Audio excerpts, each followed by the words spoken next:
라디오 독서실 한국인이 사랑하는 우리 문학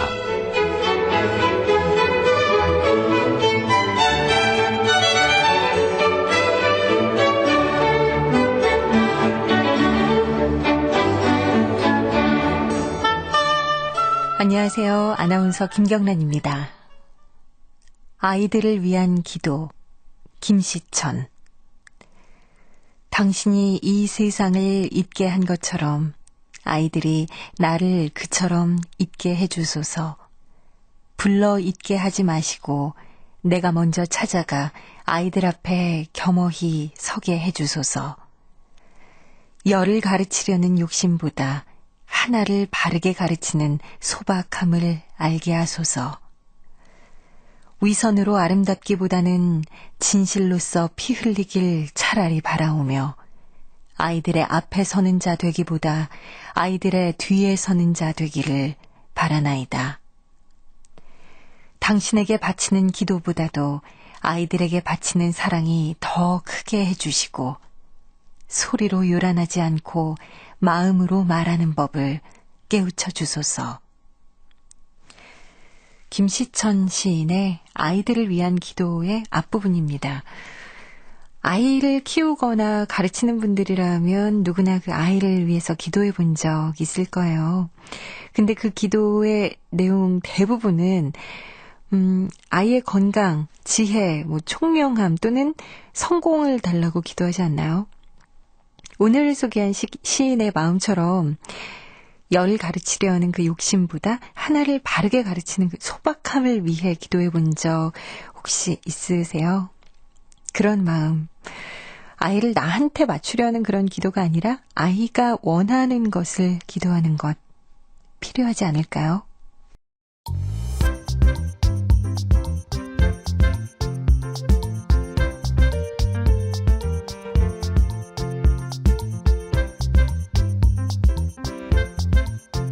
소리로 만나는 책 라디오 독서실. 한국인이 사랑하는 우리 문학을 김경란 아나운서와 함께 만나봅니다.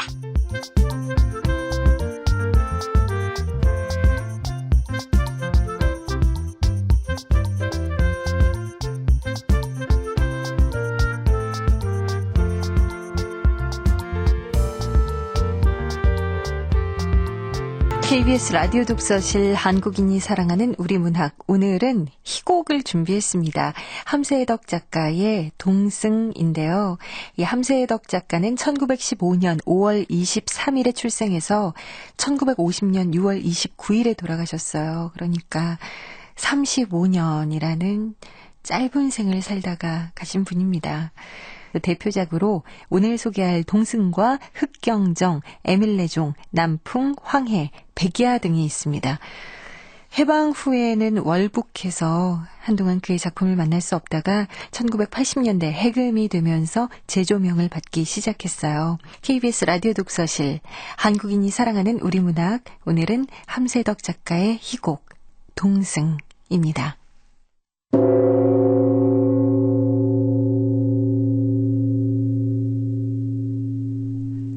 동승, 함세덕.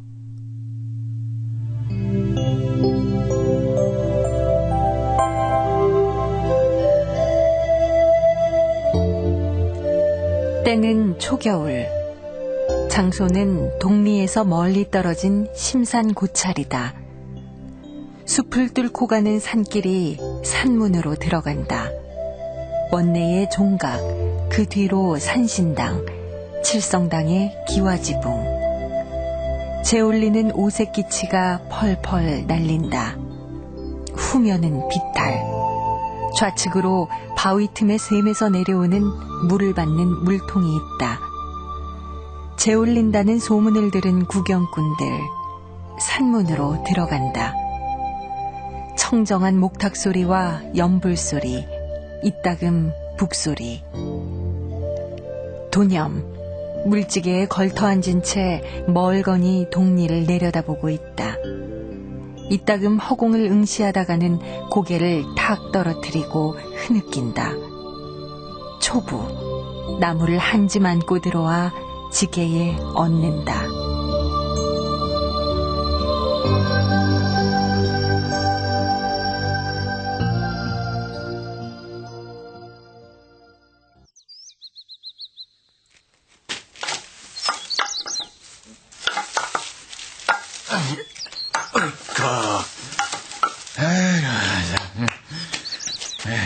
아저씨, 정말 바른대로 얘기해 주세요. 우리 어머니 언제 오신다고 하셨어요? 내년 봄 보리 베고 나면 오신다더라. 네, 거짓말. 아저씨네 보리를 벌써 5번째 배웠지만 어디 오세요? 내년은 틀림없을 게다. 참, 앞으로 동지, 섣달, 정월, 2월, 3월, 4월. 뭐야, 아직도 6달이나 남았잖아. 도녀마, 이리 와봐라. 내가 6달 빨리 기다리는 법 가르쳐주마. 그만두세요. 또 속이려고. 아이고, 한 번만 더 속으려구나. 그래, 여기 기둥 밑에 똑바로 서봐. 또 제 키 재시려고요? 그래, 얼만큼 자랐나 한번 재보자꾸나. 자, 여기까지 자라면 어머니가 오실 거다. 그거 너무 높잖아요. 에? 작년 봄에 그 은금은 여기 아래였고 제 키는 이미 넘었다고요. 아니야, 아직 안 넘었어. 제가요, 눈이 오나 비가 오나 하루도 안 빠지고 아침이면 키를 재봤어요. 아저씨가 그 은금까지 키가 다 자라도 뭐 어머니는 안 오시던데요. 뭐 저 물이나 빌려 갈래요? 아유, 왜 그래? 아유, 이거 하루 종일 물 깃더니 몸살 난 거 아니야? 할 수 있나요, 뭐? 아니, 무슨 물을 그렇게 많이 길어? 마당에다 배를 띄운다냐? 가마솥에 3번이나 꼭 차게 길어 부었는데도 모자라는 거려. 아이, 그걸 다 어디다 쓴다든? 어디다 쓰는 게 뭐예요? 떡을 3시루나 찌고 부침개를 이틀을 두고 부쳤는데 설거지가 좀 많겠어요? 참, 누군지 100일째 한번 굉장히 지낸다. 아이고. 서울 안대갓집이요. 아들 100일째 지내잖아요. 그 부잣집? 언젠가 스님도 그러시더라. 그 서울 안대갓집 아니면 이 절이 버틸 수가 없다고. 에? 하긴 재를 얼마나 거창하게 올리면은 구경꾼들까지 몰려들까. 에휴. 저기 아낙네들 또 온다냐. 아유.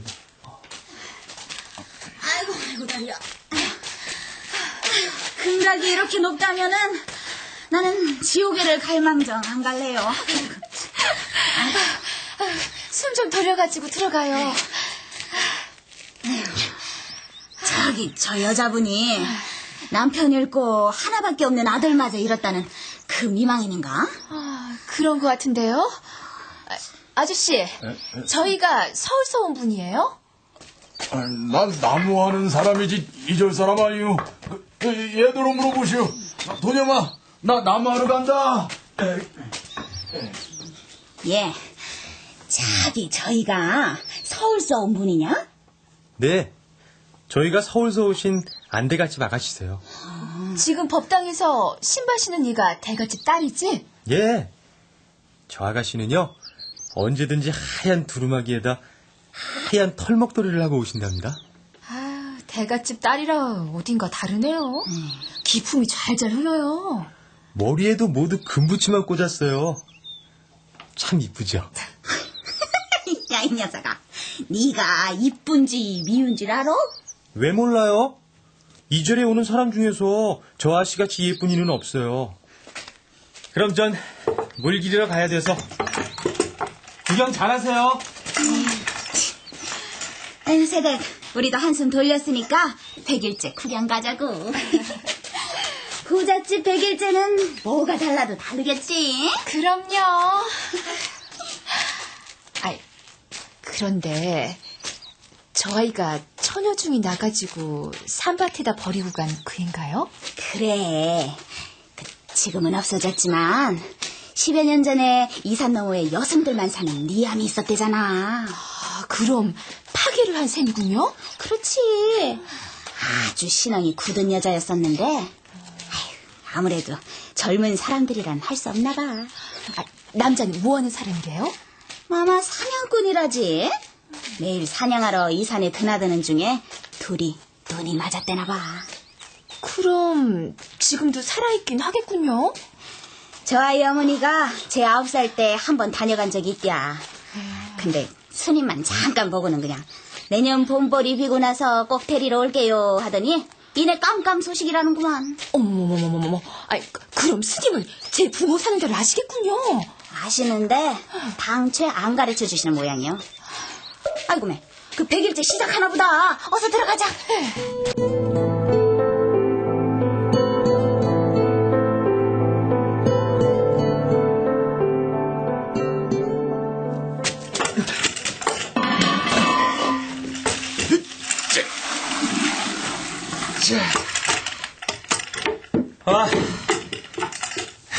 이만하면 물은 충분하겠네.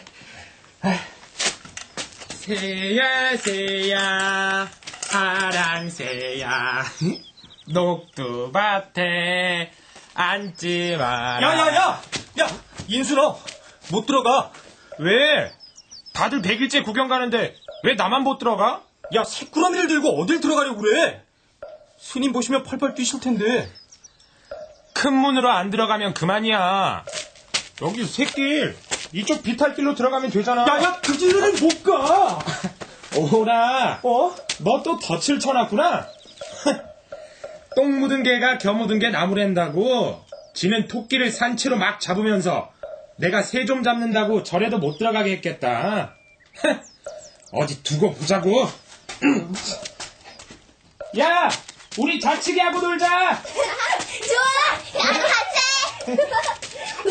도겸이는 스님들 시중이나 들어라. 우리는 놀러 간다. 중중 깎아중 중중 깎아중 방불 밑에 깎아중 물 건너 팽개중 중중 깎아중. 도겸아, 100일째 다 끝나간다. 마님들 진지상 차리자. 너 또 동네 내려가고 싶은 거구나? 스님은 다 아시면서 왜 자꾸 물으세요? 넌 언제나 큰 스님의 말씀을 터득한단 말이냐? 나도 쟤들처럼 마음 놓고 놀고 싶단 말이에요. 큰 스님께서 그 소리를 들으셨다면 펄쩍 뛰시겠다. 사람이 부모를 따르는 거나 동네에 살고 싶어 하는 건 모두 번뇌 때문이라고 큰 스님께서 말씀하시는 걸 또 잊은 게로구나. 그 말은 귀에 젖었으니까 그만하시고요. 스님, 우리 어머니 얘기 좀 들려주세요. 네? 야, 나이도 그만큼 먹었는데 넌 아직도 어머니 생각이냐? 요새는 참말 한 번이라도 보고 싶어요. 스님은 우리 어머니를 보셨으니까 아시잖아요. 뭐 전에도 얘기했지만 저 서울 안대갓집 아씨같이 생기신 것만은 틀림없다. 정말 그렇게 이쁘셨어요? 사는 데는 아세요? 그만하고 이러다 너나 나나 또 큰 스님께 꾸중 듣겠다. 나이를 먹을수록 너는 감히 상상도 못할 여러 가지 번뇌가 들끓고 있거든. 그 중에 여인에 대한 사랑과 욕정의 번뇌는 날로 나를 괴롭히고 있지.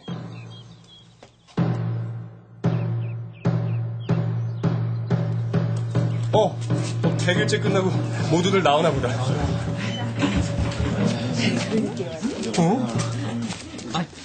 아씨가 왜 이쪽으로 오실까요? 나무 아미탑을 관세음보살. 얼마나 가슴이 아프시겠습니까? 기만 막힐 따름이지 슬프지도 않군요. 남달리 영악하고 귀여운 도련님이었으니까 부처님께서 몸속 가까이 두시려고 불러가신 모양입니다.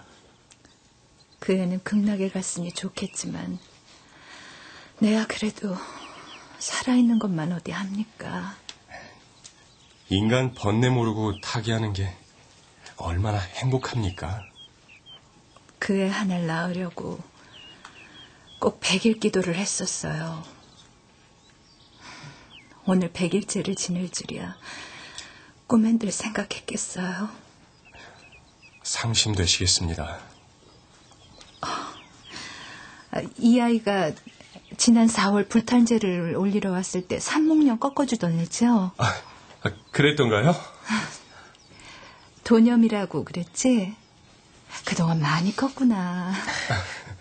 예, 아씨 마님. 네가 준 그 목련꽃 갖다가 병에 꽂아뒀는데 보름이나 살았단다. 그래요?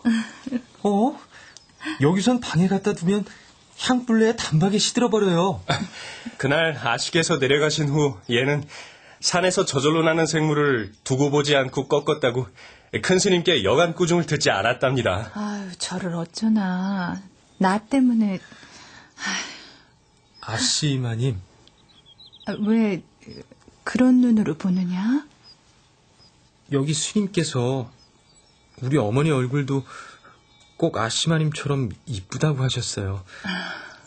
그래서 전 아씨만 보면 괜히 좋아요. 어머니가 나같이 생기셨어? 그렇지만 마음은 악독하시대요. 그래서 저를 데려가시지도 않는다고. 마님, 도념이는요 동네 애들 설날 기다리듯 아씨댁 재올리는 날만 기다린답니다. 어머나, 도념이가 날 그렇게 보고 싶어 했어요? 그럼요. 아씨를 부를 때는 꼭 하얀 털목도리를 한 부인이라고 부르는걸요. 그랬니? 나도 왜 그런지 널 볼 적마다 마음이 끌린단다. 너 이 절 떠나서 살고 싶지 않니? 아씨, 그게 무슨 말씀이십니까? 네, 살고 싶어요. 하지만 스님께서 못 가게 하시는 거요. 스님께 내가 잘 말씀 여쭤볼게. 오늘이 100일째 마지막 날이니까 우리 인철이도 편안히 극락에 갔을 거야. 그러니까 너 우리 집에 가서 나를 어머니라고 부르면서 같이 살자. 정말이세요? 거짓말 아니죠? 절 속이시는 거 아니시겠죠? 내가 언제 거짓말했니? 아니요. 하지만 모두들 나한테 거짓말만 하니까 통 믿을 수가 없어요. 저를 꼭 좀 데려가 주세요. 네? 도념아, 어디다 어리광을 피우고 이러니? 아씨, 얘를 양자 삼으실 생각은 마세요. 큰 스님께서 허락 안 하실 겁니다. 아니에요, 아시마님. 마님께서 잘 말씀만 여쭤주시면 스님께서도 허락하실 거예요. 염려 마라. 도념아, 날더러 어머니 하고 불러볼래? 어머니.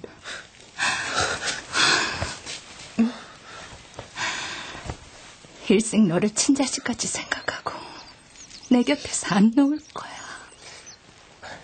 스님이 허락하시면 좋으련만 원체 완고하신 양반이고 또 얘 어머니 과거가 과거니만치 좀처럼 승낙하실 것 같지 않군요. 너 여기 있거라. 내가 스님께 말씀 여쭙고 올게. 네. 어머니.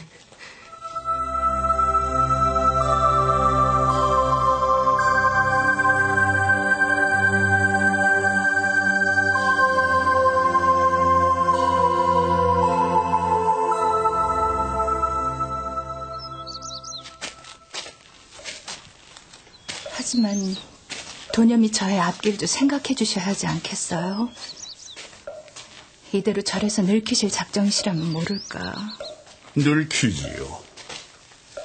이 더러운 속세에 털끝만치나마 서방 정토의 모습을 갖춘 곳이 있다면 그것은 이 절밖에 없으니까요. 세상에서 죄를 짓고 들어왔다면 모를까. 아직도 동네 구경도 못한 것을 일생 여기서 보내게 하신다는 건 뭐라고 했으면 좋을까. 좀 가혹하시다고. 속세 구경 못한 게 얼마나 다행합니까? 그렇지만 벌써 부모 생각을 하고 세상에 가서 살고 싶어 하잖아요. 더군다나 나이 먹으면 여기 있다 해도 세상 사람들의 번뇌는 자연히 갖게 될 거라고 생각해요. 서로 갖게 되더라도 단지 그리워하고 보고 싶어 할 따름이지. 술을 먹고 계집을 탐내고 부처님이 말리시는 육계를 태연히 범할 염려는 없거든요. 그런 것을 제가 가만두나요? 아무리 말리신데도 자연 듣고 보는 게 그것밖에 더 있습니까? 왜요? 집에서 내보내지 않고 여기서처럼 경문 읽게 하고 수업시키면 스님께 강의받는 거나 다름없지 않아요? 이 사방이 탁 트인 상간에서 동네 내려가고 싶어하는 녀석이 서울 가서 행길에 안 나가려고 하겠습니까? 그럼 저한테 몇 해만 맡겨주세요. 데리고 있다가 도로 돌려보내드릴게요. 저는 다만 본래에 기반해서 도녀미를 면에 맡기 위해 이러는 겁니다. 한번 발을 내려놓고 다시 생각하면 그때는 벌써 제 자신이 얼마나 깊은 구렁에서 헤매고 있다는 것을 발견할 겁니다. 미처 발을 뺄 수가 없이 전신이 죄구렁에서 휩쓸려 들어가거든요. 저도 속세에서 발을 끊고 불문에 귀할 때까지는 이만저만한 수업과 고행을 쌓은 게 아닙니다. 제가 당해보고 하는 것이니 자꾸 조르지 말아주십시오. 그럼 도념이 장래니 행복이니 다 빼놓고 다만 절 위해 꼭 양자를 주십시오. 글쎄, 자꾸 이러시면 제가 여간 난처하지 않습니다. 남편 잃은 지 3년이 못 되어 외아들마저 잃고 보니 눈앞에 땅이 다 꺼지는 것 같습니다. 마음이 서운하던 참에 그 애가 자꾸 나를 따르는 것을 보니까 불현듯 정이 솟아오르네요. 지금부터는 그 애한테라도 마음을 붙이며 살아야지. 외로워서 단 한 시간은 못 살 것 같습니다. 아씨, 노엽게 생각 말아 주십시오. 저 그럼 한 1년만 데리고 있다가 다시 돌려보내드리죠. 그것도 안 되시겠단 말씀이세요? 아무튼 저에게 생각할 여유를 좀 주십시오. 그럼 전 승낙하신 걸로 믿겠어요. 지금 당장 어머니께 그렇게 말씀드릴래요. 근데 도념이 이 녀석은 일하다 말고 또 어딜 갔을꼬? 그 바위에 앉아 동네 애들 노는 거 구경이나 하고 있나? 아이고, 이거 걱정덩어리 같으니. 아이고, 자네. 아이고, 스님. 아이고, 주지 스님이 여기까지 웬일이시래요? 아이고. 아니, 내가 못 올 때를 왔나? 자네 표정이 왜 그런가? 잘못하다 들킨 사람처럼. 아이고, 주지 스님. 주지 스님, 아닙니다요. 아이고. 아저씨! 스님 아직 안 나오셨죠? 저 소리는 도념이? 아이고, 주지 스님. 그만 올라가시죠. 예. 지금 도념이 소리 맞지? 자네 조용히 좀 해봐. 아저씨! 이번 덫에 걸린 토끼는요, 아주 대짜예요. 아이고, 도념아! 도념아! 너 거기서 뭘 하고 있느냐? 예, 아무것도 안 합니다. 아무것도 안 하는데 거기 왜 웅크리고 있어? 아니, 손에 든 거 들고 내 금 나오너라. 예.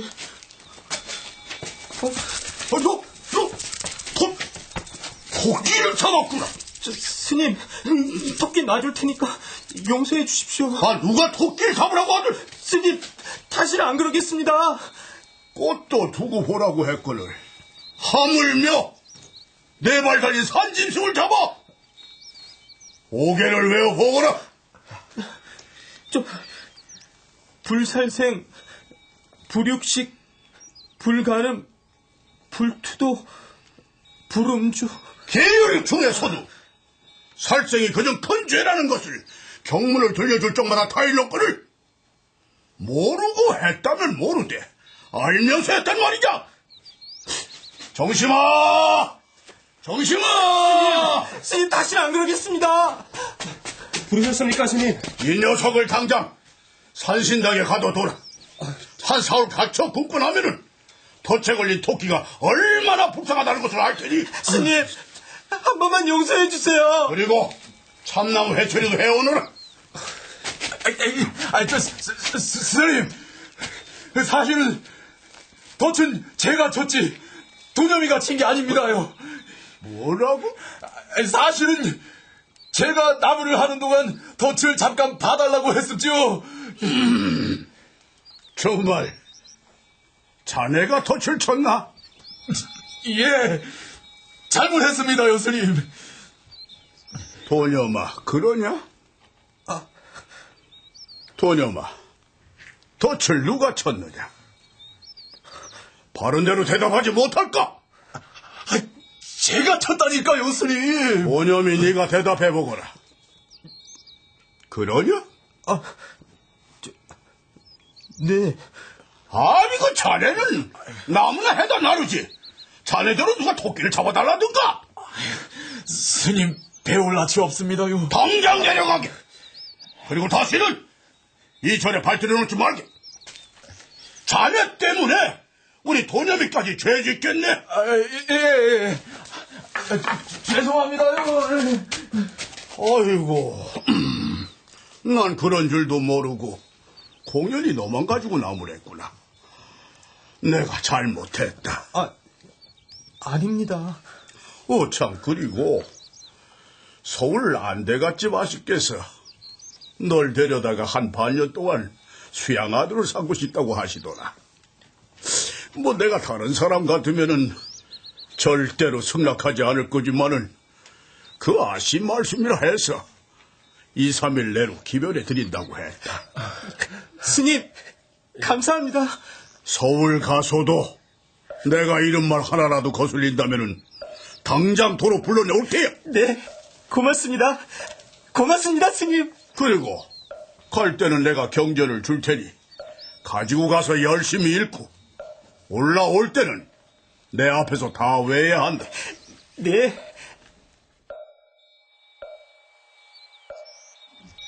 스님! 주지 스님! 아니, 저 소리는 나무하는 초보아들 인수 아니냐? 스님! 주지 스님! 어허, 왜 이렇게 소란스러우냐? 스님은 우리 아버지가 순하니까 만만하시죠? 어이? 인수 너 버릇없이 어디다 대들고 그래? 이놈아, 넌 국으로 가만히 있어! 주지 스님, 덫은 누가 쳤는데요? 법당에 가셔서 관세음보살 뒤를 뒤져보세요. 그거 보시면 누가 토끼를 잡았나 아실걸요? 이씨, 도념이 저 나쁜 자식 우리 아버지한테 죄를 뒤집어 씌워? 관세음보살 뒤에 뭐? 너, 도념이 너, 여기 꼼짝 말고 섰거라.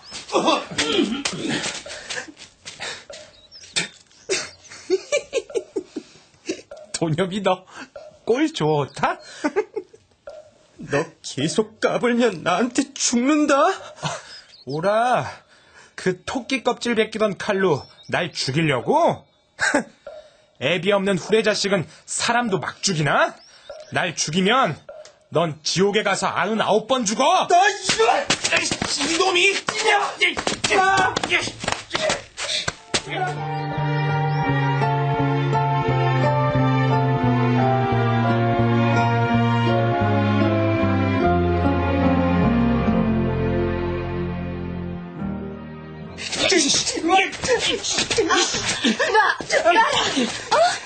도겸아, 이 손 놔, 어서.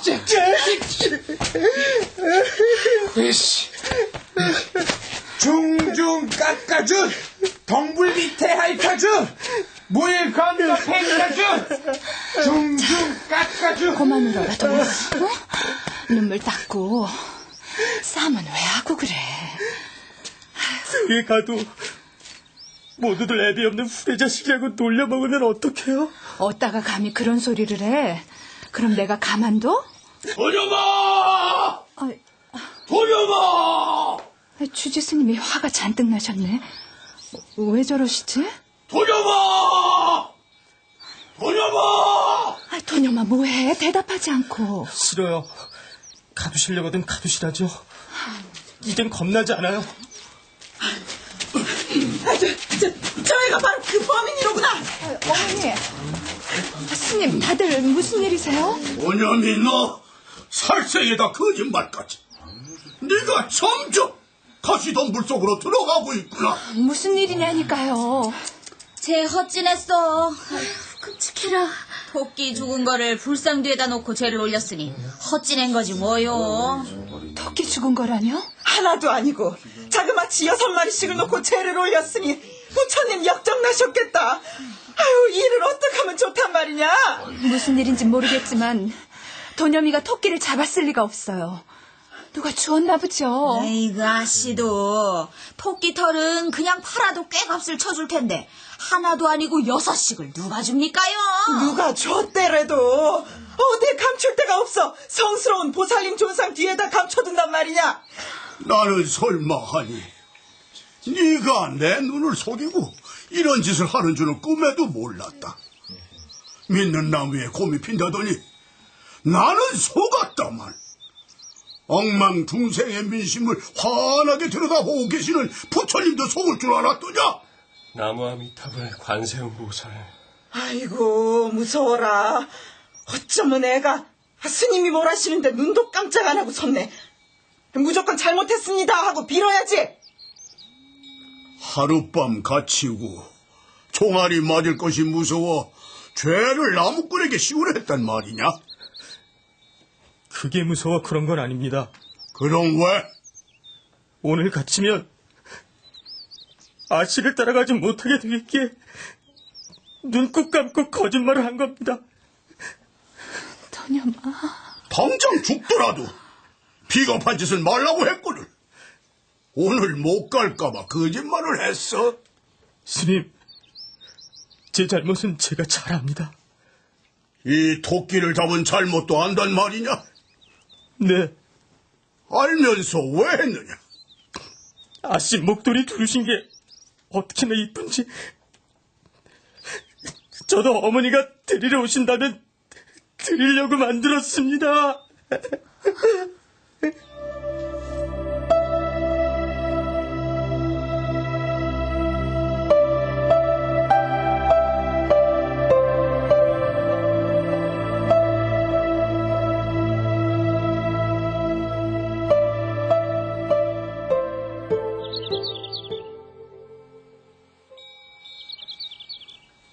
스님. 그래. 할 말이 있거든 해보거라. 스님, 전 세상에 가서 살고 싶어요. 뭘 잘했다고 또 그런 소리를 하고 있느냐? 절대로 거짓말 한다고만 그러지 마시고 저한테 어머니 계신데 가르쳐 주세요. 도녀마, 너 저 연못을 봐라. 5월이 되면 꽃이 피고 잎사귀에 구슬 같은 이슬이 구르고 있지 않니? 저렇게 잔잔한 연못도 한겨울만 보내고 보면 시커먼 개흙투성이야. 그것뿐인 줄 아느냐? 10년 묵은 이무기가 용이 돼서 하늘로 올라가려고 혓바닥을 날름거리며 비 오기만을 기다리고 있단다. 세상도 꼭 저 연못과 마찬가지야. 겉으로 보면 모두 즐겁고 평화로운 듯하지만 속에는 모든 죄악과 지뢰가 들끓는 그야말로 경문에 아로 새겨있는 글자 그대로 오탁의 사반이다. 스님, 저는 정말 이 절에 있기가 싫습니다. 듣자 하니까 나중에 못하는 소리가 없구나. 주지 스님, 법당안은 다시 깨끗하게 치워졌습니다. 다시 백일제를 들으시죠. 그러시지요. 들어갑시다. 어머니, 저를 데려가 주세요. 그래. 염려 마라. 염려 말라니요? 아씨는 정녕 얘를 데려가실 작정이십니까? 그러면요. 도념이 하는 짓을 다 보고도 그래. 밖에 더 한층 데려가고 싶은 생각이 솟았어요. 얼마나 어머니를 그리워했으면 그런 짓을 다 했겠어요. 아씨께서 진정으로 애를 사랑하신다면 얘 마디마디에 사무쳐 있는 전생의 죄 속에서 영혼을 구하게 이 절에 두어주십시오. 자기 한 몸의 죄만 아니라 제 아비 제 어미 죄도 씻어야 합니다. 얘는 여간한 공덕을 쌓기 전에는 저승에 가서 무서운 지옥을 면치 못할 겁니다. 스님, 죽어서 지옥에 가더라도 난 내려가겠어요. 찾아오는 사람을 막지 않고 떠나는 사람을 붙들지 않는 것이 우리 절 주의라고 늘 말씀하시지 않으셨습니까? 한 번 못 간다면 못 가는 줄 알아라. 아씨께서 서방님을 잃으시고 외아들마저 잃으신 것도 다 전생에 죄가 많으셨던 탓입니다. 아씨 죄도 미처 벗지 못하시고 이 죄덩이를 데려다가 어떻게 하시려고 이러십니까? 두 번 다시 이 얘기를 꺼내시려거든 다신 이 절에 오시지 마십시오.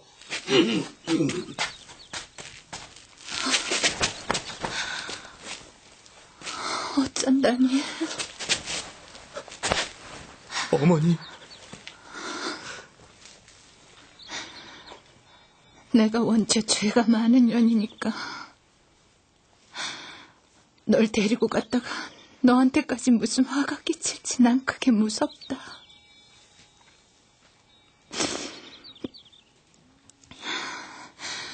널 데려가는 대신 내가 한 달에 한 번씩 보름날 달밝은 밤에 꼭 널 보러 오마.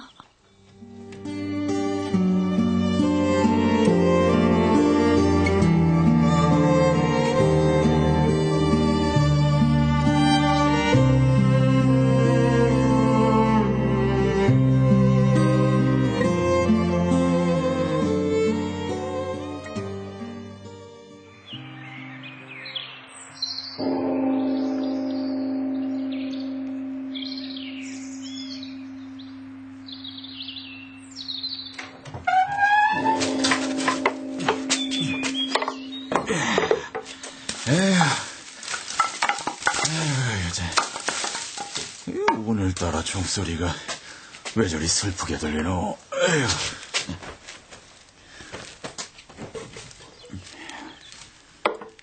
아저씨, 나무 가지고 오셨어요? 그래. 근데 지금 그 종 네가 쳤냐? 그러면요. 언젠 내가 안 치고 다른 이가 쳤나요? 밤낮 듣는 소리지만 오늘은 왜 그런지 유난히 슬프구나. 예. 근데 너 갑자기 바람은 왜 걸머지고? 이번에 가면 다시는 안 올지도 몰라요. 왜? 스님이 동양 나가라고 하시든? 아니요. 몰래 나가려고 해요. 갈 곳이 있니? 조선 팔도 다 돌아다닐 거예요. 저기 도녀마, 그런 생각 말고 스님 말씀 잘 듣고. 언제부터 나가라고 별렀는데요. 그렇지만 스님을 속이고 몰래 도망가기가 차마 발이 떨어지지 않아서 못 갔어요. 어머니 아버지를 찾기나 했으면 좋겠지만 그 찾지도 못하면 다시 돌아올 수도 없고 거지밖에 될 게 없을 텐데 잘 생각해서 해라. 꼭 찾을 거예요. 어머니 찾는 꿈도 여러 번 꾸었어요. 꿈? 무슨 꿈? 내가 동양 달라고 하니까 방문을 열고 웬 부인이 나를 한참 바라보고 있더니 벼랑간 도녀마, 내 아들아, 이게 웬일이냐 하고 맨발로 마당으로 뛰어내려오는 꿈이었어요. 네 표정 보니까 쉽게 바꿀 것 같지는 않구나. 가려거든 빨리 가자.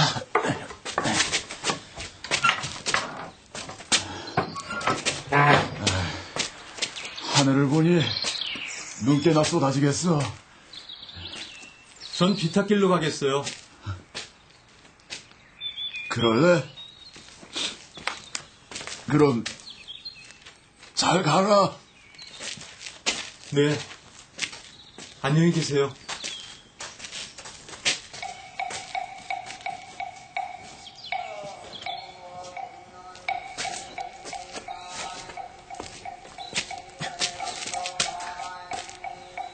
스님, 이 잣은 다람쥐가 겨울에 먹으려고 등골 구멍에다 놔둔 걸 제가 아침에 몰래 꺼내뒀었어요.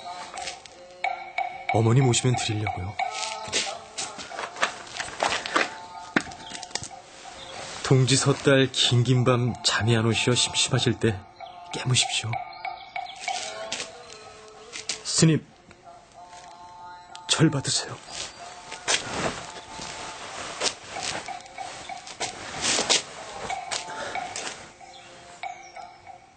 스님, 안녕히 계십시오.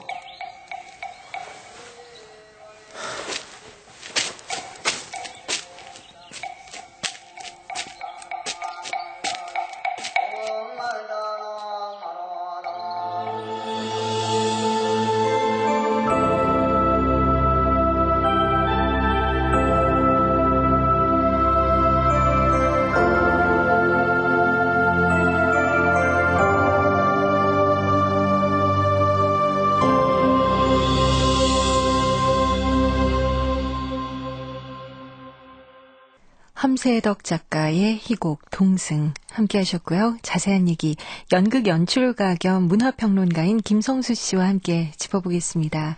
안녕하세요. 안녕하세요. 김성수입니다. 네, 아유 반갑습니다. 예. 목소리 참 좋으시네요. 감사합니다. 이 동승 저희가 함께 들어봤어요. 예. 1939년 작품이죠. 예. 아니 그러면 이게 얼마 전이에요? 벌써 한 예. 70년? 그렇죠. 70년 전 작품입니다. 와, 근데 원래 제목이 이게 아니었다고요? 예, 원래 제목이 도념이었다고 하는데요. 주인공 어린 동자승의 이름 그대로를 작품의 제목에 사용을 하는 건데 희곡의 제목을 지을 때 흔히 사용하는 방법입니다. 네. 또 도념이란 이름은 여러 가지 의미로 해석이 될 수가 있으니까 또 함축적인 그런 제목이 될 수가 있을 텐데 개인적으로는 저는 이 동승이라는 그 조금 더 추상화된 단어죠. 그게 펼치는 좀 다양한 상상의 가능성 그런 것들이 더 좋지 않았나 이런 생각이 듭니다. 아무것도 모르는 어린 사내 아이가 딱 떠오르고요. 네. 그리고 또 눈앞에 그 어쩔 수 없게 놓여 있는 스님의 길 어쩌면 강요된다고 볼 수도 있고 그런 길이 있는데 그 길이 아무리 훌륭하고 아름답다고 해도 아이의 입장에서는 좀 평범한 인간들이 가는 그 길이 참 자꾸 탐나고 더 이뻐 보이는 그런 상황이죠. 그래서 이런 갈등이 이 희곡이 갖고 있는 주제의식을 탁월하게 아주 뒷받침하는 그런 구조가 되지 않나 이렇게 생각을 합니다. 네. 그 미망인으로 나오는 그 인철이 어머니? 네. 네. 그래서 도념이를 자기의 수양 아들로 삼고 싶어 하고 또 도념이 역시도 그렇게 막 어머니를 그리워하고 어머니의 존재에 대해서 참 애틋한 마음을 갖고 있는데 주지 스님이 그걸 막잖아요. 네. 왜 그렇게 반대를 하셨을까요? 이 작품을 가지고 저도 이제 아이들을 가르칠 때가 있어가지고 그 친구들하고 이런저런 토론들을 해봤어요. 어떤 네. 중학생 친구가 우리 어른들이 입양에 대해서 부정적인 생각을 갖고 있기 때문에 그런 거 아닙니까? 뭐 이런 얘기를 하는 친구도 있었는데 그게 아니라 이 불교에서는 도에 이르기 위해서 오욕 칠정을 끊어야 된다고 얘기를 하죠. 사랑 역시 너무나 숭고하고 아름다운 감정이지만 역시 칠정 안에 들어가 있는 그런 감정입니다. 서로 사랑하는 것 자체가 욕심을 낳게 되고 지금 벌써 도념이 그 미망인이 없었을 때는 그리고 또 미망인이 뭔가 이렇게 도념이를 자기의 수양 아들로 삼고 싶다라고 하는 그런 의견들을 전해 듣기 전에는 욕심이나 집착 같은 게 크지 않았어요. 그런데 그런 집착들이 생기게 되고 그리고 그것이 다시 죄를 낳게 되고 이런 모습들을 우리 희곡 안에서 발전해 나가는 모습들을 갖다 보게 되거든요.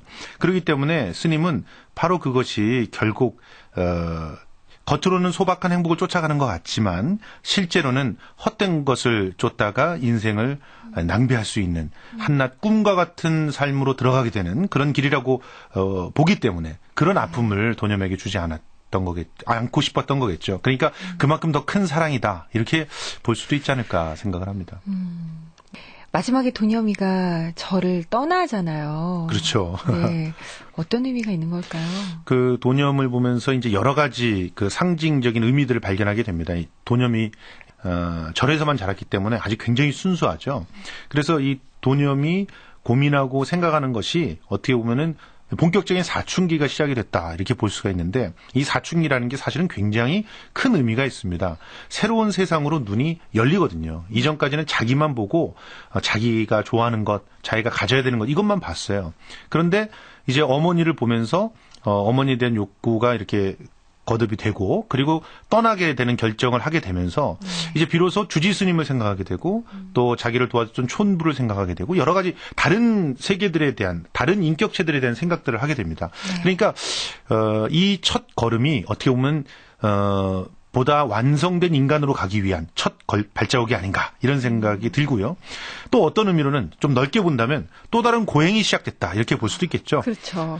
저는 이 작품을 보면서 구운몽이라는 소설이 자꾸 생각나고 인간 세상을 흠모하고 꿈속에서 그 삶을 다시 맛보는 이미 신선이지만 성진이라고 하는 그런 네. 존재가 결과적으로 느끼게 되는 그 길을 도년도 다시 느끼지 않을까 하는 생각을 해봅니다. 그러니까 충분히 인간 세상의 여러 가지 것을 맛보고 다시 그 절로 돌아가지 않을까 그런 상상을 또 해봅니다.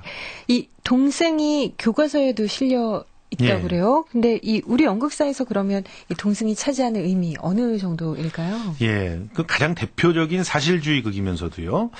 39년에 쓰여졌다고 하는 게 정말 믿기지 않을 만큼 섬세한 그런 그러게요. 심리 묘사가 돋보이는 그런 작품입니다. 그러면서도 굉장히 낭만주의적인 성격까지도 갖고 있어요. 그래서 이 작품에 대한 매력을 느끼고 있는 분들은 동승이 아마 그 시대에서는 참 정말 돋보이는 아주 그 시대를 갖다가 어떻게 보면 뛰어넘는 그런 작품이다라고 얘기까지 하시는데요. 한국에서 사실주의극이 최초로 수용된 게 22년에 창단된 토레를 통해서 신극이 들어오면서 수용이 됐는데 초반에는 그렇게 의미심장한 그런 사실주의 극들을 많이 만들지 못하고 어떻게 보면은 현실의 어려움과 고통이 날 것 그대로 들어가 있는 그런 작품들이 많이 나왔고요. 그런 과정 중에서 이제 유치진의 나 함세덕의 동승에 이르러서 비로소 사실주의 극의 어떤 형태가 완성이 됐다 이렇게 얘기를 하죠. 그러니까 한국 희곡에서 희곡사를 통틀어 보더라도 정말 한 번쯤 언급이 될 만한 그런 작품이 동승이 아닌가 이런 생각을 합니다. 그렇군요. 동승 오늘 참 오랜만에 좋은 희곡을 만난 것 같아서 기분이 좋았고 행복했습니다. 김성수 씨 오늘 설명해 주셔서 고맙고요. 예, 오늘 나와주셔서 고맙습니다. 고맙습니다. 지금까지 도움 말씀의 연극 연출가 겸 문화평론가인 김성수 씨와 함께했습니다.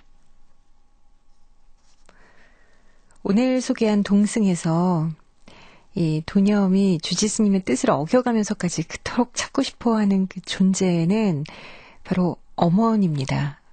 어머니. 참 소중한 존재인 줄은 알지만 항상 내 곁 어딘가에 있기 때문에 또 그냥 한없이 편하다는 이유로 상처를 줄 때도 많죠. 언제까지나 자녀들 곁에 계시는 게 아닌데 항상 그 자녀들의 실수는요. 그 소중함을 그분들이 사라진 후에야 깨닫는다는 사실입니다. 5월은 가정의 달이에요. 이 가정의 달에는 그분들이 옆에 계실 때 좀 소중한 분이라는 걸 표현해 보면은 좋을 것 같습니다. 지금까지 함세덕 작가의 동승편, 음악 최현석, 효과 안익수, 노동걸, 김기평, 기술 이흥규, 극본 서현희, 제작 박기환, 장효선, 진행의 김경란이었습니다.